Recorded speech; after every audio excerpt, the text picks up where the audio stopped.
पैसा येतो पण टिकत नाही. महिना संपायच्या आधीच पगार कुठे गायब होतो काही समजतच नाही.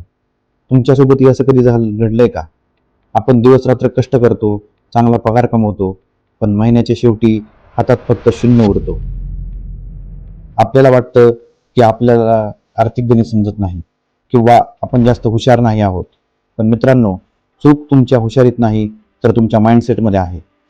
फायनान्सचा संबंध तुम्ही किती हुशार आहात ह्याच्याशी नसून पैशासोबत तुम्ही कसं वागता म्हणजे तुमच्या बिहेवियरशी आहे. आजच्या व्हिडिओमध्ये आपण मॉर्गन हाउसल यांच्या सायकोलॉजी ऑफ मनी या पुस्तकाबद्दल बोलणार आहोत.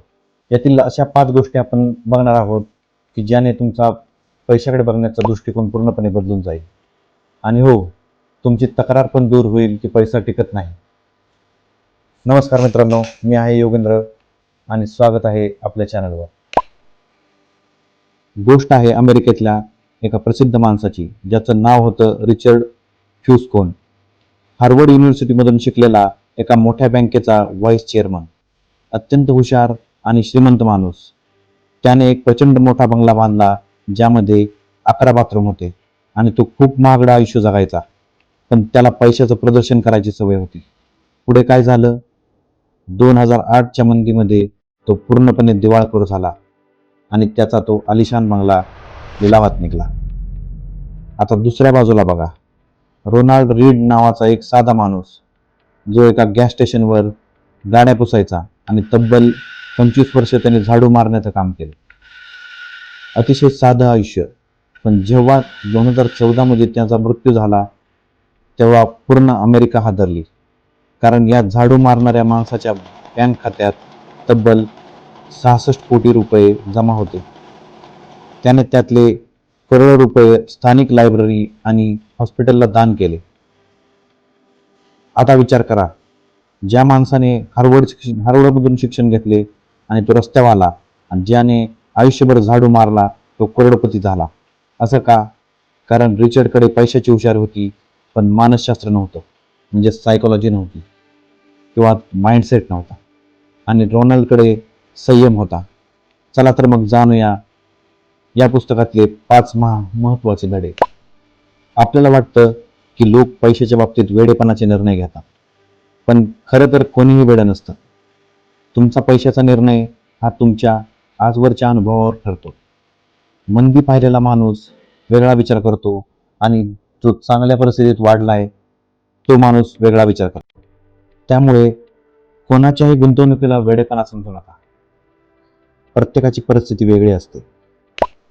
मित्रांनो, श्रीमंत होण्यासाठी धाडस लागतं, रिस्क घ्यावी लागते, पण श्रीमंत राहण्यासाठी मात्र सेल्फ डिसिप्लिन आणि हंबलनेस महत्वाचा आहे. पैसा कमवणे आणि तो तसाच टिकवून ठेवणे हे फार अवघड आहे. जेव्हा तुमच्याकडे पैसा येतो तेव्हा हा कधीही जाऊ शकतो ही भीती मनात असणं गरजेचं आहे, ज्याला लेखक सर्वायवल माइंडसेट म्हणतात. अनेकांकडे खूप पैसा असतो पण तरीही ते आणखी पैशाच्या लोभापायी चुकीचे निर्णय घेतात आणि जे त्यांच्याकडे आहे किंवा होतं तेही गमावून बसतात. पैशाच्या खेळात स्वतःची एक लिमिट ठरवली पाहिजे. मला किती पैसा लागतो हे ज्याला समजलं तोच जगात सर्वात सुखी माणूस आहे, असं लेखक म्हणतात. वॉरन बफे यांच्याकडे आज जितकी संपत्ती आहे त्यातली 90% संपत्ती त्यांना त्यांच्या वयाच्या 65व्या वर्षी मिळाली. याला म्हणतात चक्रवाढ व्याजाची ताकद, म्हणजे कन्फाउंडिंग कंपाऊंडिंग.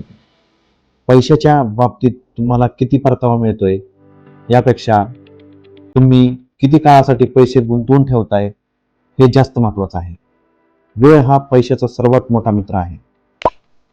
पैशाचा सर्वात मोठा उपयोग काय? महागडी गाडी किंवा मोठे घर घ्यायचे असं नाहीये. पुस्तकाचे लेखक म्हणतात पैशाचा सर्वात मोठा फायदा हा आहे की तुम्हाला तुमच्या वेळेवर नियंत्रण मिळवता येते. तुम्हाला जे हवंय, जेव्हा हवंय आणि ज्याच्यासोबत हवंय ते करण्याचं फ्रीडम असणं हेच पैशाचं खरं स्वातंत्र्य आहे. तर मित्रांनो, पैसा येतो पण टिकत नाही ह्या प्रश्नाचं उत्तर असं आहे की आपण पैशाचा वापर हा दाखवण्यासाठी म्हणजे शो ऑफसाठी जास्त करतो.